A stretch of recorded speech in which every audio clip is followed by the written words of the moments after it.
મિત્રો, આપણો દેશ એ રામકથાનો દેશ છે. છતાં જ્યારે પિતાની મિલકતમાં ભાગ પડે ને ત્યારે કેટલાક અપવાદોને બાદ કરતા જ પરિવારમાં રામાયણને ભૂલીને મહાભારતના દાવપેચ રમાતા જોવા મળે જ છે.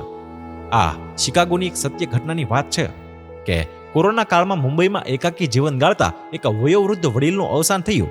એમાં કોરોનાનું જોર ઓછું થયું અને પ્લેનની સેવા રાબેતા મુજબ થઈ એટલે અમેરિકામાં સ્થાયી થયેલા બંને દીકરાઓ મુંબઈ આવી પહોંચ્યા. દીકરાઓએ જોયું કે પિતાજી એમની મરણ મૂડી જે 2 કરોડ જેટલી હતી ને તે વ્હીલ મારફતે બંને દીકરાઓને સરખે ભાગે વેચીને ગયા હતા. એમાં બંને ભાઈઓને 1-1 કરોડ સરખા ભાગે આવ્યા છે. પણ એ વડીલ જે જૂના ફ્લેટમાં રહેતા હતા ને એ ફ્લેટ એમના 30 વર્ષના જૂના નોકરને આપવાનું લખતા ગયા હતા, જેની બજાર કિંમત લગભગ 1 કરોડ આસપાસની હતી. નોકરને તો આ વાતની ખબર પણ નહોતી. નોકરે તન મનથી દાદાજીની સેવા કરી હતી એનું આ પરિણામ હતું.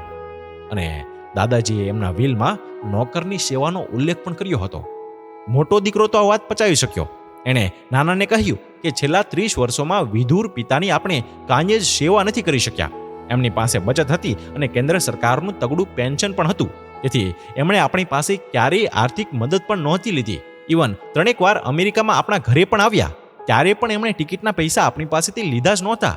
મને લાગે છે કે આ ફ્લેટનો મોહ આપણે છોડી દેવો જોઈએ. પણ નાનો ભાઈ મોટા ભાઈની વાત સાથે સહમત નહોતો.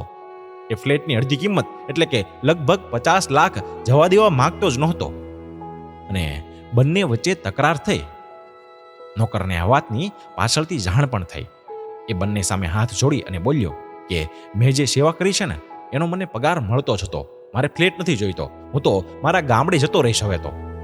નોકરની આ વાત સાંભળીને નાનો ભાઈ રાજીના રેડ થઈ ગયો.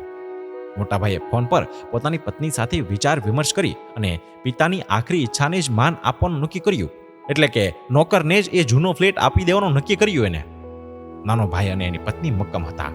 તેઓ કોઈ પણ સંજોગોમાં ફ્લેટની કિંમતના 50% એટલે કે 50 લાખનું નુકસાન સહન કરવા તૈયાર નહોતા. આખરે મોટા ભાઈએ પોતાના ભાગે આવેલા 1 કરોડમાંથી 50 લાખ નાના ભાઈને આપીને એને રાજી કર્યો અને નાના ભાઈ સાથેનો સંબંધ પણ સાચવી લીધો એને. પણ આ ઘટનામાં મોટા ભાઈ અને એના પત્ની પર રામાયણની અસર હતી એમ કહી શકાય. ઇવન નોકર પણ આટલી મોટી રકમ છોડવા તૈયાર થઈ ગયો હતો. એ દ્રષ્ટિએ એની વિચારધારાને પણ આપણે સલામ કરવી જોઈએ. અને વધારે અચરજ પમાડે એવી વાત તો એ છે કે અમેરિકામાં હોટલના બિઝનેસમાં મોટા ભાઈ કરતાં નાનો ભાઈ વધારે ડોલર કમાતો હતો. એની પાસે મોટા ભાઈ કરતાં વધારે પ્રોપર્ટીઝ પણ હતી, પરંતુ ધન બાબતની એની વિચારધારા કંઈક અલગ જ હતી. ધનવાન થવાથી ખાનદાન થઈ જવાય એવું બિલકુલ નથી. આ કિસ્સામાં તો નોકરને એટલે કે ત્રાહિતને આપવાની વાત હતી, પણ જ્યારે ભાઈઓના ભાગ પડે છે ને ત્યારે કયો ભાઈ પોતાના ભાઈ માટે કેટલું જતું કરે છે એના આધારે જ એની ખાનદાનીનું માપ નીકળતું હોય છે. મિત્રો, આ સરસ સત્ય ઘટનાના લખનાર આપણા પ્રફુલભાઈ કાનાબાર છે.